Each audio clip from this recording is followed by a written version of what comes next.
one of the big realizations for me was realizing that I was more of a visionary, and I could think of all these ideas, but when it come to executing the overall plan, I would get so far and I would stop. And then I would switch gears and do something else. I was always chasing the shiny object on things. So what I ended up doing was, a lady that had been working with me for several years, I went to her and basically asked her if she wanted to look at becoming a manager. And then she went from manager to general manager to today, and she's been with me now over 8 years. Her name's Ashley, and she actually runs my organization as my COO. And literally, she runs the complete operational side of things, like from beginning to end. And she has team members, and what I've learned is that I have to work through her, and then she communicates to the team. Right. Yep. Well, I'm sure that's what a lot of people watching right now are trying to figure out. I know a lot of people probably feel nervous to hire somebody to do it, like they're not going to do as good a job that you were going to do, or can I really trust them with my leads? Are they going to just take my leads and my buyers and all that?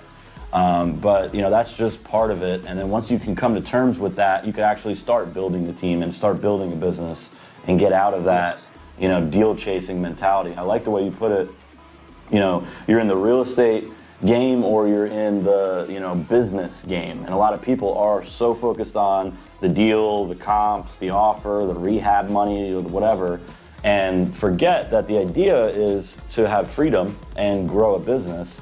And if you look at it more from like what you just said, just look at it as a business. It doesn't matter what the thing is that you're selling or wholesaling. It could be, products that you sell on Amazon. It could be real estate. You're wholesaling real estate. It's really just a numbers game. And I think by looking at it like that, it kind of changes, changes your perspective on it. And then it allows you to take that step back, hire people. Yeah, it's definitely good advice. What's interesting, Mike, is on this, and I see this all the time, when people come, they say, I don't know if I really want to make the investment into, hiring somebody or pay for someone. And first thing I always take, I'll say, well, what's interesting is this. You'll go out and drop a bundle for marketing. But let me tell you something, investing into people is more valuable than marketing any day. Because if you invest into the right person, you're going to see a return because of the time it gives back to you, and you're going to be able to then really grow the business. Okay? Right. And Mike, if you don't mind, let me share with you something here, and something I want all the listeners to think about. There's 4 phases to a business. First one we look at is launch phase. A lot of people are getting started, they're launching things, getting things going, okay? Pretty well doing everything themselves. Then they go into growth phase. As they go into growth phase, now they're starting to see increased revenues, maybe they're doing more deals, maybe they're bringing in 1 or 2 team members, helping them out on things, maybe some VAs or something like that.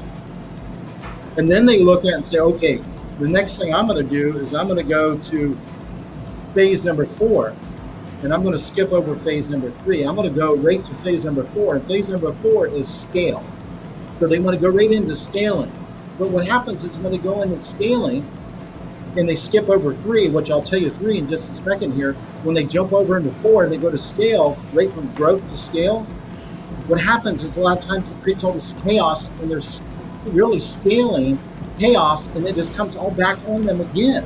And how do I do that? Because I've done that, and I've watched a lot of students I work with do that too. But here's phase number 3 that nobody really talks about. And phase number 3 is called the constraint phase. And it's learning how to put constraints on yourself and your business. So what happens is when you do that, you can actually take the business to scale afterwards. Because if you think about this, Mike, if you're, for example, a lot of people on here are probably listening where they get leads coming in, and every time they get a lead come in, they're like, should I fix it up? Should I rent it? Should I wholesale it? Should I wholesale it? What if all that stuff's decided up front? And you lay it out, and then you empower a team, and you just take yourself out of the decision process. And what happens on that, man, it actually becomes a system and then the team understands the system, they understand the vision, and it's a game changer on things. And it's just like now, I don't consult on a deal unless it's a bigger deal that I'm going to hold. Other than that, I don't do that. The team does it, and it's automatic. The decisions, boom, boom, boom. That's the production process. So you're taken out of the deciding on the price or the offer or what you're going to sell it, how you're going to sell it. That's awesome.